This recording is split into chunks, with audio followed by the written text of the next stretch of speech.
Today we will continue our journey on process costing, and in this part 2 we will continue in accordance with the discussions of part 1. So as per the first session on process costing, we have understood that in this type of cost accounting or in this method of cost accounting, the products where various stages are involved. मतलब raw material से product को यानी कि finish goods को बनने में multiple steps हैं they all steps are sequentially arranged in such a way that the step or the output of first step becomes the input of the first step until you reach your finished goods. So instead of the word step, we have used the word process. So we to calculate the cost of each process or each step, we prepare an account where all the expenditures related to that particular process are debited and the output is credited. And in this way, we will be able to calculate the cost of each process individually, and as well as we will have the cumulative cost, and that will help us to continue with the journey of fixation of selling price because the customer can be interested to buy the finished goods. So we will have the overall cumulative cost. And if the customer is interested to buy the product at an intermediate process, then we have the cost till that process and we can always fix the selling price. So after underlining this benefit of the process costing method, we came along with the concept of the normal loss, the abnormal loss, and the abnormal gain. And today we will take up a simple example to underline the meaning of these concepts. So, if you allow me to take the figures on a notional basis, so let's presume a company X Limited creates a finished product X by undergoing three separate processes, that is the process 1, process 2, and process 3. The input. So for each process, I'm giving you the input as well as the output, and also how much loss is anticipated in each process, that is the normal loss. So for the first process, the input was 1,000 units, the output was 900 units, and the normal loss expected was 10%. The output of first unit will become the input of the second process. The output was 800 and the anticipated loss was 5%. Similarly, the output of the second process will become the input of the third process, where the anticipated loss was similar to first process, that is 10%, and the output was 750. So what is happening that in each process you are incurring various expenditures, and namely direct labor, direct material, and other overheads, if I may write. So in the first process, the material cost was 50,000. In the second, it was 20,000. In the third process, it was 30,000.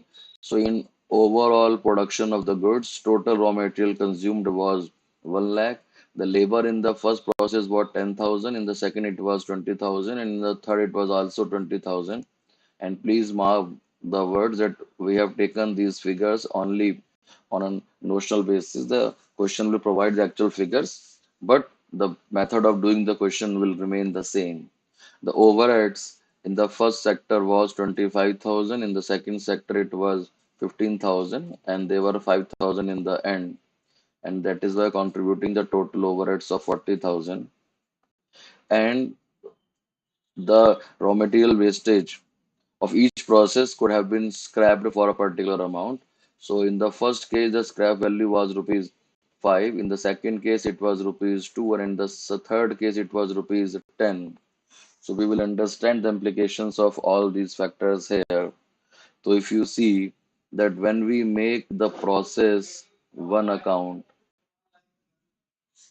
then you will see that we can have three columns on each side. One column shall be of the word particulars, then we have the units, and we can have the amount. Similarly, we can have particulars, we can have unit, and we can have amount. So what will happen?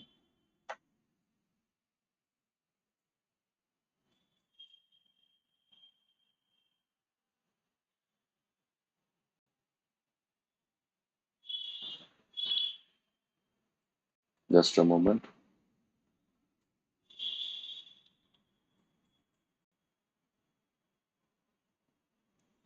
Hmm.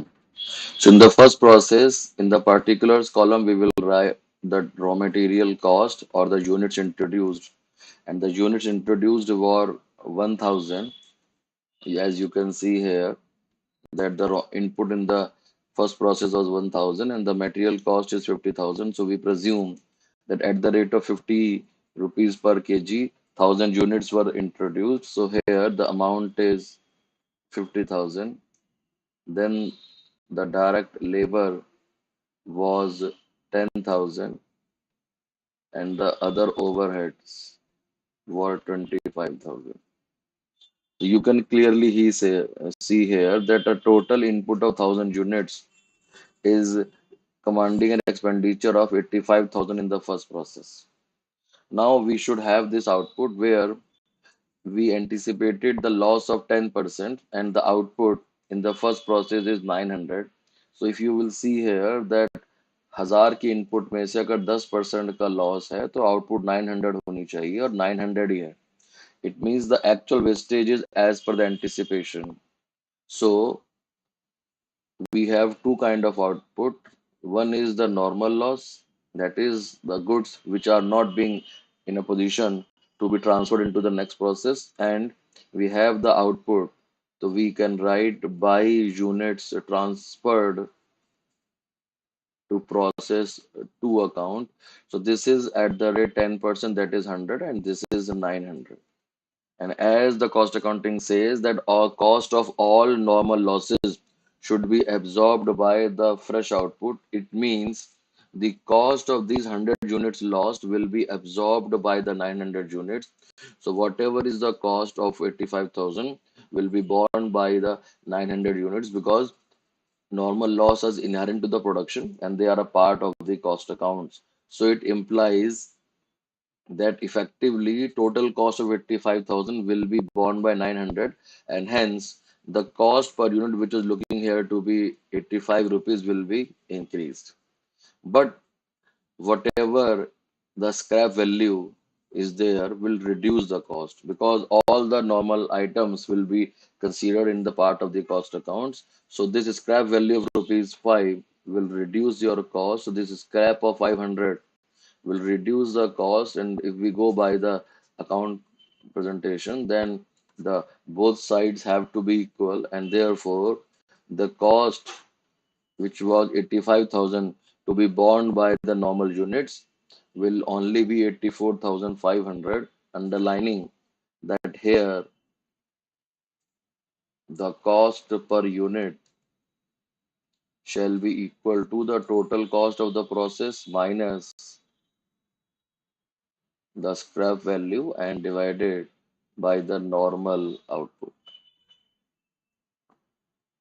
And this normal output has to be taken in the concept that 85,000 minus 500 divided by the normal output of 900, and that will give you the figure of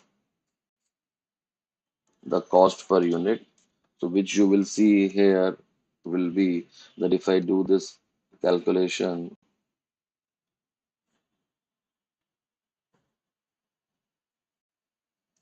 that this figure will be 84,500 divided by 900. So this cost is coming out to be approximately 94 rupees. Exactly, it is 93.89. So the tentative cost that was looking to be rupees 85 has increased to around rupees 94 because the cost of the normal loss is covered by the normal units subject to the scrap value. On the same lines, if we will calculate the process to account here, then you will see on the same lines that we will have particulars, units, and amount on the debit side, and the same presentation will go on the credit side, that is the particulars, that is the units, that is the amount.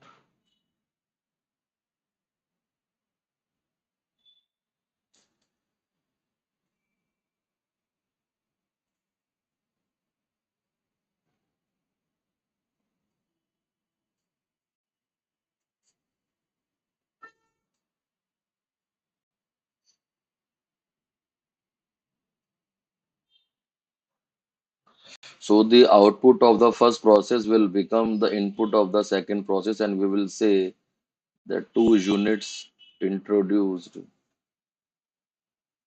from process 1, that is 900 units with a value of 84,500, and we have incurred further expenditures, that is in the form of the raw material, in the form of the direct labor, in the form of the overheads, and the figure is 20, 20, and 15.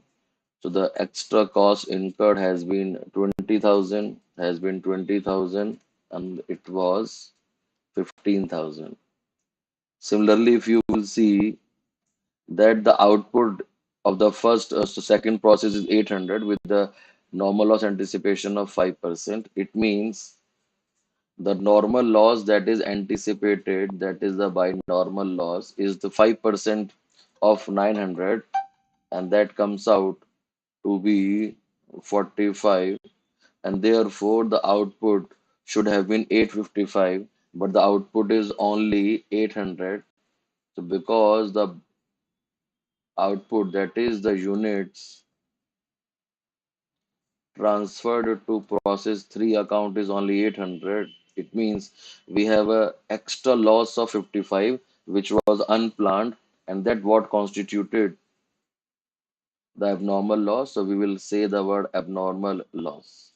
And now we have to underline that only the cost of the normal loss will be borne by the output of the process. Abnormal loss is a special loss which will not be considered in the cost account. So for the valuation of the cost per unit, we will deem the abnormal loss at par with the output, and then whatever will be the value of the abnormal loss is something that you expected to be transferred in the next process in the form of the output, but that is not the case, and hence such abnormal loss or the value of such units lost will be charged to profit and loss account.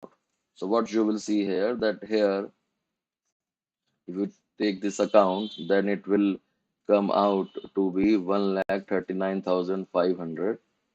And similarly, here the units have matched, but we have to calculate the cost per unit keeping in mind the scrap value. And if you see, the scrap of the second process is at the rate rupees 2 only, so it is only 90 rupees that have been received.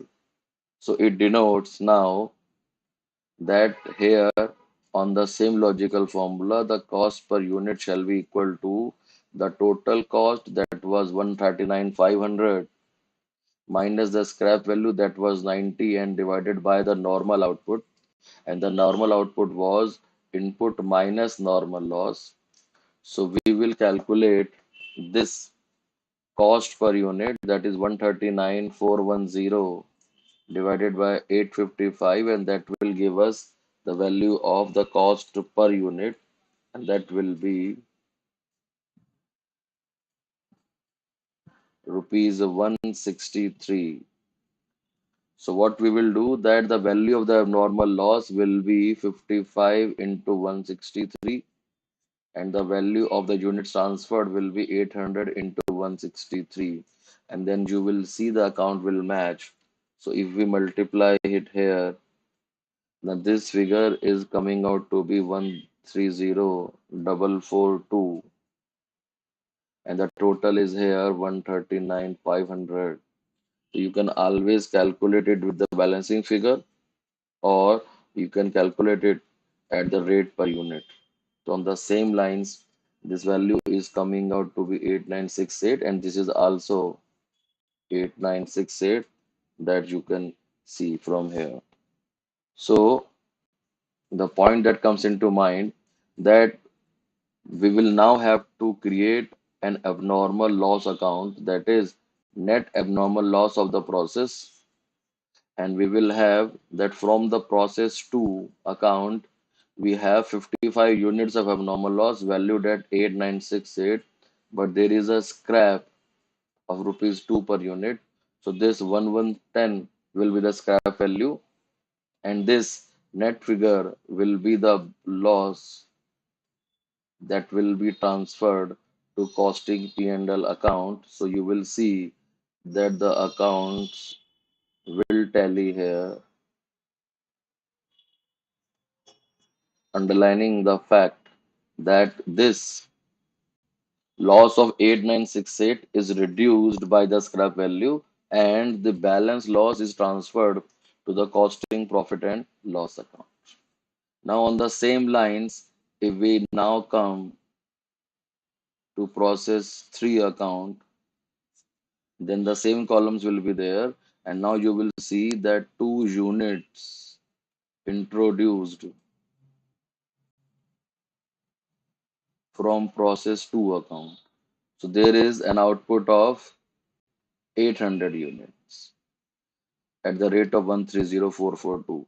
So 800 units have been introduced at a rate of 130442. So that what constituted your particulars, your unit, and your amount. And we will similarly make the columns here, particulars, units, and amount. So you will see that first we incurred the cost of direct material, the direct labor, and the overheads, and the cost of the three processes were 30,000. This was 30,000, not 3 lakhs. 30,000, 20,000, and 5,000. So we will add this figure of 30,000, 20,000, and 5,000. Now, the anticipated output was, or we should say the normal loss was 10%, but the output was 750. So what is happening here that you anticipated a normal loss of 10%, that is 80 units, and therefore the output should have been 720, but the output, that is the by units transferred to finished goods account, they stood at 750. It means the loss is less than what has been anticipated. So this less loss of 30 units will constitute what you call the abnormal gain, or we can also use the word abnormal effective. So this less loss will not reduce the cost. If abnormal loss increase the normal cost of output on the same lines, or I should say, if the only the normal loss should be allowed to increase the cost of the output, and hence neither the abnormal loss was allowed to increase the effective cost per unit, and nor the abnormal gain, that is, the less normal loss, will be allowed to reduce the cost of the production, and hence we will calculate the cost per unit as per the normal scenario where the scrap of the third process were also sold at the rupees 10. So this total cost, which was 130,180, this the total cost is coming out to be 185,442 as reduced by the scrap value as divided by the normal output, that is will give you the cost per unit, and this cost per unit here shall be equal to 185,442 minus 800, and the total divided by 720. So the figure is coming out to be rupees 256.45, and this cost will be multiplied with the 750 to arrive at the figure of output, and similarly this cost of 256.45 will be multiplied by 30 to arrive at this figure. So you will see that this multiplied by here will come out to be 7693, and then you will have the total account tally that come out to be 1933, 135, 830, and the same figures will be there. So like abnormal loss, you will now create an abnormal gain account, that is the extra profit that has accrued to you, and that will be that you have lesser loss in the form of, so by process 3 we will have 30 units giving a profit or less cost of 7693, that will be reduced by the scrap of 300, and this difference of 7393 will be transferred to the costing P&L account, and then we will have this account closer. you will find what is happening here, that whatever is the extra loss or whatever is the abnormal gain has been transferred to the costing and profit and loss account. So if there is output less than the anticipation, then it will decrease your profits. And if the loss is less than your anticipation, that is the abnormal gain, then it will have a positive impact on the profitability, and they will not in any way affect the effective cost of production, that is the normal cost of production. And hence, we have this cumulative cost in this way. We have the cost per unit in the first process to be around 94, in the second process to be around 163, and the third process to be around 256. So at whatever stage the business wants to sell the product, he will have the cumulative cost and will add the profit margin to arrive at the selling price figure. And on this note, we close this session.